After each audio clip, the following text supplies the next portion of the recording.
Halo semuanya, tahu nggak sih kalian, beberapa tahun ke belakang, tepatnya pada tahun 2023, di Indonesia ada sebuah kasus di mana 20.000 data nasabah dari sebuah bank di Indonesia itu bocor. Bahkan bukan bocor lagi, tapi dijual ke situs gelap atau dark web. Nah, mungkin kalian kaget kan, sama kagetnya seperti saya, dan kalian mungkin juga bertanya-tanya, kok bisa sih ada orang yang seperti itu?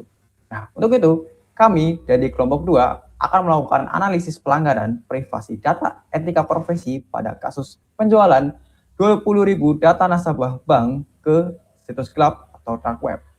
Sebelumnya, izinkan kami untuk memperkenalkan diri terlebih dahulu. Perkenalkan, nama saya Noval Fadil Arkani dengan NIM 2551500011111037. Perkenalkan, nama saya Muhammad Hafiz Rayhan dengan NIM 25515502001111036. Perkenalkan, nama saya Dian dengan NIM 255502001111040. Perkenalkan, nama saya Yeri Aldini Suspensen dengan NIM 255150120111039. Perkenalkan, nama saya Hafiz Alia Syahadat dengan NIM 25515012001111038. Oke, next. Oke, masuk ke tahap, maksudnya ke bagian pendahuluan. Next. Jadi untuk latar belakang, kenapa sih kita mengangkat topik ini? Jadi terdapat 3 poin utama kenapa kita atau alasan utama kenapa kita mengangkat topik ini. Yang pertama itu adalah perkembangan dari transformasi digital pada sektor perbankan. Jadi kita semua sudah merasakan bahwa manfaat dari transformasi digital tersebut ya, seperti contohnya mobile banking. Jadi kita itu bisa melakukan transaksi berupa transfer dari mana saja dan kapan saja. Nah, itu kan cukup memudahkan kita semua ya. Tapi di balik itu semua, ternyata transformasi digital pada sektor perbankan ini juga membawa resiko besar terhadap keamanan privasi dari pelanggan. Dan selanjutnya, tentunya pada kasus ini sendiri yaitu di mana kasus oknum karyawan yang menjual data nasabahnya sendiri pada tahun 2023. Nah, kasus ini itu membuktikan bahwa bahaya dari ancaman internal itu sangat tinggi seperti itu. Kemudian yang terakhir yaitu ada kasus-kasus lain yang memiliki pola yang serupa pada institusi yang cukup besar di Indonesia seperti Tokopedia, BPJS hingga KPU. Next. Oke, untuk itu kami melakukan penelitian ini dengan tujuan supaya kita dapat mengetahui proses terjadinya kebocoran data nasabah yang dilakukan oleh ex-karyawan, supaya kita dapat mengidentifikasi pola tertentu yang dilakukan karyawan tersebut sebelum melakukan pembocoran data. Kemudian yang selanjutnya yaitu adalah mengetahui peran teori data privacy atau privasi data dalam menjelaskan kasus kebocoran data. Nah, kemudian selanjutnya adalah mengetahui peran insider threat atau ancaman dari pihak internal dalam membocorkan data. Gitu. Kemudian yang terakhir yaitu mengetahui dampak dari kebocoran data ini terhadap masing-masing individu dan masing-masing organisasi yang bocor gitu datanya. Nah, untuk itu kami harap penelitian ini itu dapat memberikan manfaat pada 3 sisi yang cukup spesifik. Yang pertama yaitu pada sisi pendidikan, di mana penelitian ini kami harap dapat memberikan kontribusi dalam pengembangan ilmu keamanan informasi. Untuk sesi organisasi, kami harap penelitian ini dapat memberikan manfaat dalam meningkatkan keamanan data. Dan yang terakhir untuk sektor sosial, kami harap penelitian ini dapat memberikan manfaat bagi masyarakat dalam meningkatkan kesadaran privasi. Oke, baik. Selanjutnya kita akan masuk ke tinjauan pustaka. Oke, sebelum kita masuk lebih dalam, kita harus mengetahui terlebih dahulu konsep dasar data privacy. Jadi data privacy ini merupakan hak individu dalam mengontrol informasi pribadinya, termasuk bagaimana data pribadi itu dikumpulkan, digunakan, dan juga disebarkan. Nah, dalam kasus yang kami analisis ini, pelanggaran itu terjadi pada tahap penyebaran data tanpa izin, atau yang bisa disebut sebagai dissemination. Artinya, data nasabah itu disebarkan ke pihak lain tanpa persetujuan pemiliknya, sehingga tentu ini menjadi sebuah pelanggaran yang sangat besar terhadap prinsip data privacy. Selain itu, insider threat atau yang bisa kita sebut sebagai ancaman dari dalam itu juga menjadi fokus utama karena pelaku berasal dari dalam organisasi itu sendiri atau internal. Pelaku memiliki akses yang sah terhadap sistem sehingga aktivitasnya sulit terdeteksi sebagai ancaman oleh sistem keamanan. Nah, hal ini tuh menunjukkan bahwa ancaman dari dalam organisasi seringkali justru malah lebih berbahaya dibandingkan serangan dari luar karena pelaku memahami sistem dan juga celah keamanan yang ada. Oke, nah dari data privacy tadi itu sangat berkaitan erat dengan etika profesi dan juga human factor. Nah, etika profesi itu menekankan bahwa setiap individu yang memiliki akses terhadap data wajib harus menjaga kerahasiaannya dan tidak menyalahgunakannya. Namun dalam prakteknya, dalam kenyataannya, pelanggaran itu justru sering terjadi karena adanya penyalahgunaan akses oleh individu internal. Hal ini menunjukkan adanya konflik antara kepentingan pribadi dan juga tanggung jawab profesional. Selain itu, faktor manusia menjadi penyebab utama dalam banyak kasus kebocoran data. Perilaku individu dapat dipengaruhi oleh tekanan kerja, bisa jadi juga karena motivasi ekonomi dan juga kondisi lingkungan organisasi. Nah, individu itu juga dapat membenarkan tindakan pelanggaran melalui mekanisme yang disebut neutralization atau netralisasi, yaitu proses pembenaran diri terhadap tindakan yang sebenarnya melanggar aturan atau menyimpang. Nah, hal ini membuktikan bahwa keamanan informasi itu tidak hanya bergantung pada teknologi saja, tetapi juga pada perilaku dan juga ya, integritas manusia. Nah, selanjutnya ada tinjauan pustaka. Nah, topik yang kita bahas ini itu termasuk topik yang penting ya, terutama di masa digitalisasi seperti sekarang. Topik data privacy ini merupakan topik yang sangat krusial. Nah, oleh karena itu kita di sini menemukan beberapa penelitian terdahulu yang meneliti topik yang serupa atau bahkan sama. Nah, dari beberapa penelitian terdahulu itu ditemukan bahwa kebocoran data itu memiliki dampak yang sangat luas. Tidak hanya dari sisi teknis saja, tetapi juga dari sisi finansial dan juga reputasi organisasi. Organisasi yang mengalami kebocoran data itu cenderung memiliki penurunan kepercayaan publik yang berdampak pada keberlangsungan bisnis mereka. Selain itu, berbagai penelitian menunjukkan bahwa faktor manusia itu merupakan penyebab utama dalam kebocoran data, bukan hanya kelemahan sistem teknologi saja. Hal ini menunjukkan bahwa pendekatan keamanan tidak dapat hanya berfokus pada teknologi saja, tetapi juga harus memperhatikan perilaku pengguna dan juga budaya organisasi tersebut. Nah, dengan demikian, keamanan informasi harus dilihat sebagai kombinasi antara sistem, manusia, dan juga kebijakan yang saling terintegrasi. Nah, dari tinjauan pustaka dan juga kerangka teori yang telah kita buat tadi, kita bisa mendapatkan beberapa hipotesis.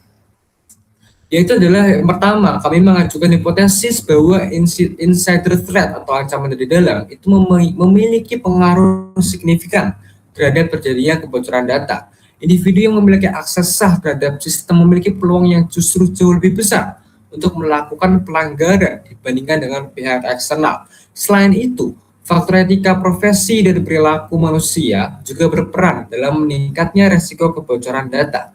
Rendahnya kesadaran etika dapat mendorong individu untuk menyalahgunakan akses yang dimilikinya. Ketiga faktor tersebutlah yang akhirnya sering berkaitan dan juga menjadi penyebab utama dalam kasus kebocoran yang sedang kami kaji ini. Nah, hipotesis ini kemudian akan menjadi dasar kami dalam melakukan analisis di bab-bab selanjutnya.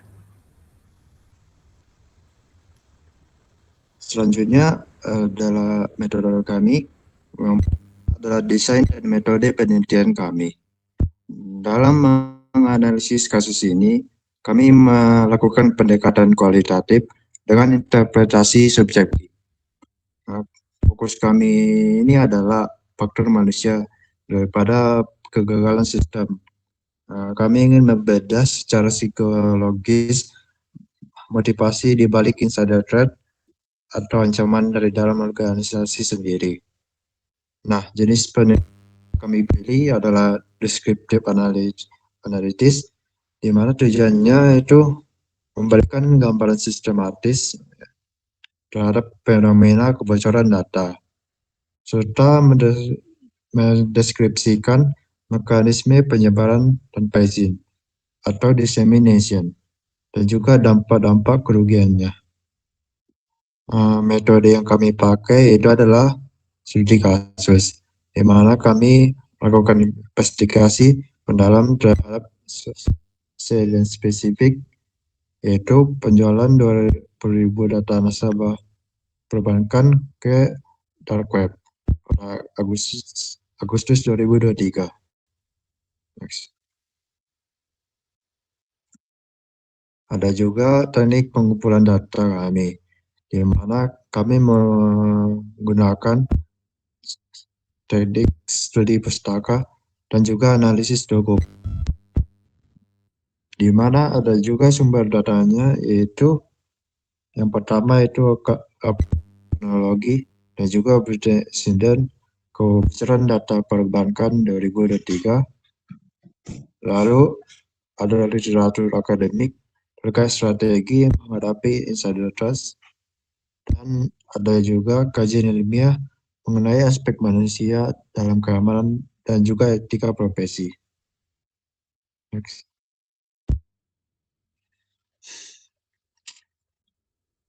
Baru trading analisis data kami, di mana kami menggunakan metode analisis isi kualitatif. Nah, untuk tahapan analisisnya, yang pertama kami melakukan reduksi data, di mana kami menyaring fakta relevan terkait penyalahgunaan akses sah oleh pihak internal. Nah, setelah itu kami melakukan kategorisasi, di mana kami memetakan mekanisme neutralization ataupun pembenaran pelanggaran dan jenis pelanggaran dissemination.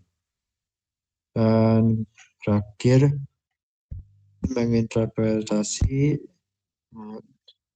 data tadi dengan menganalisis hubungan antara kontrol akses yang lemah dengan juga penyimpangan, serta evaluasi dampak finansial dan reputasinya.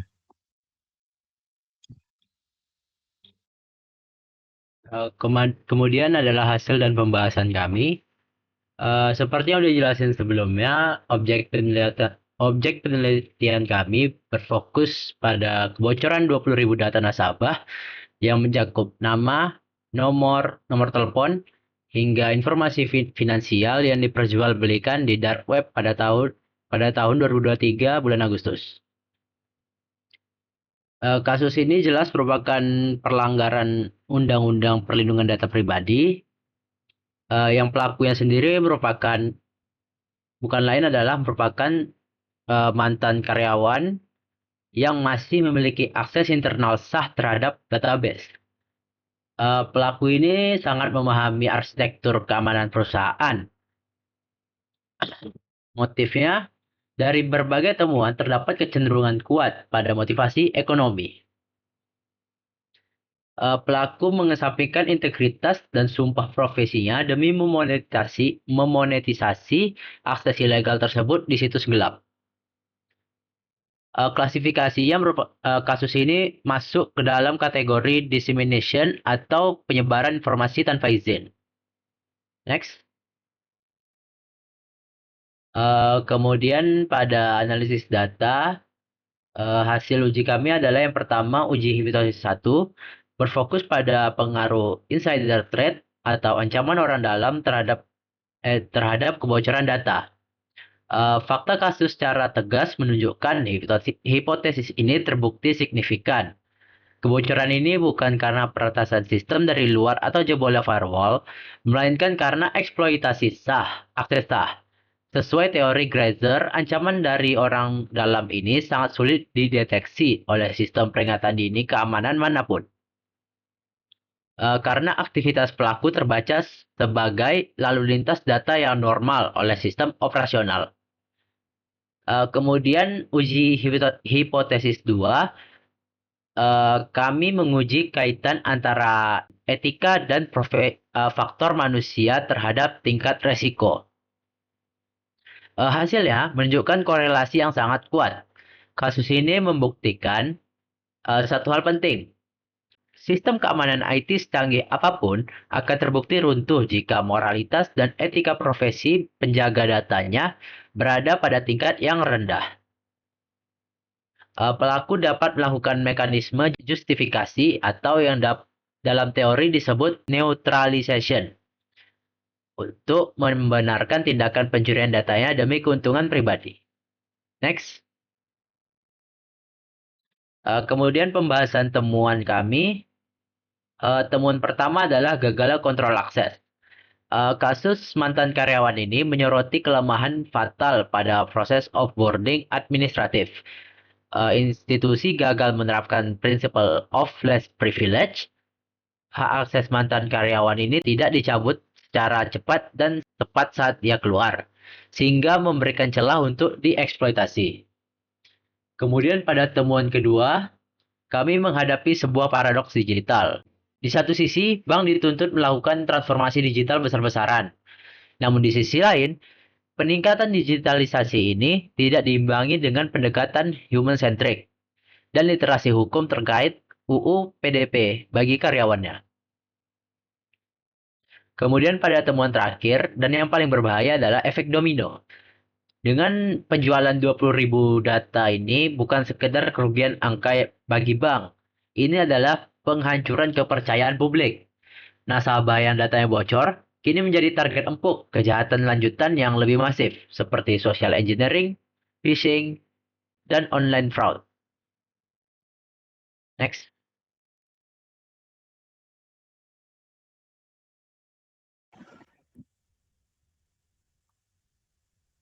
Oke, baik.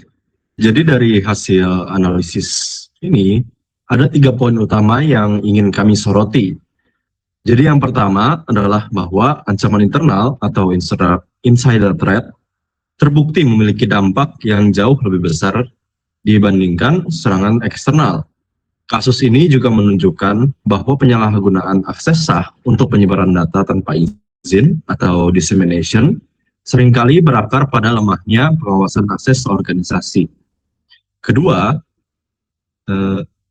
faktor manusia memegang peranan kunci, di mana rendahnya integritas individu yang didukung oleh mekanisme pembenaran diri atau neutralization menjadi pemicu utama pelanggaran ini terjadi. Dan yang ketiga, itu adalah bahwa dampak dari kasus ini bersifat multidimensional, di mana tidak hanya merugikan reputasi dan finansial institusi, tapi juga mengancam keamanan masyarakat luas melalui resiko kejahatan siberlanjutan seperti phishing.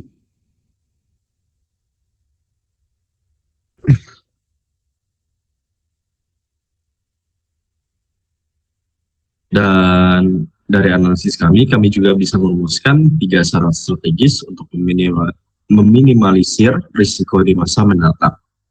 Yang pertama adalah penguatan kontrol akses. Organisasi wajib memperketat prosedur offboarding karyawan dan menetapkan prinsip least privilege secara konsisten agar tidak ada celah penyalahgunaan wewenang setelah masa tugas telah berakhir.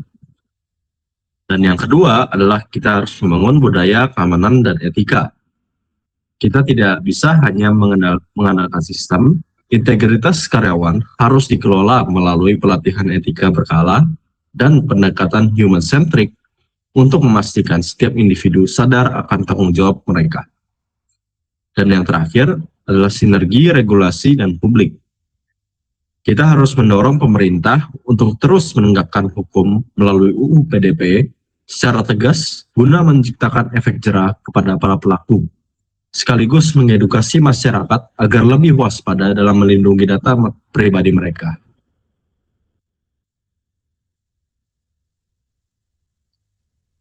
Demikian presentasi dari kelompok kami. Semoga analisis ini memberikan manfaat bagi pengembangan keamanan informasi ke depannya. Terima kasih.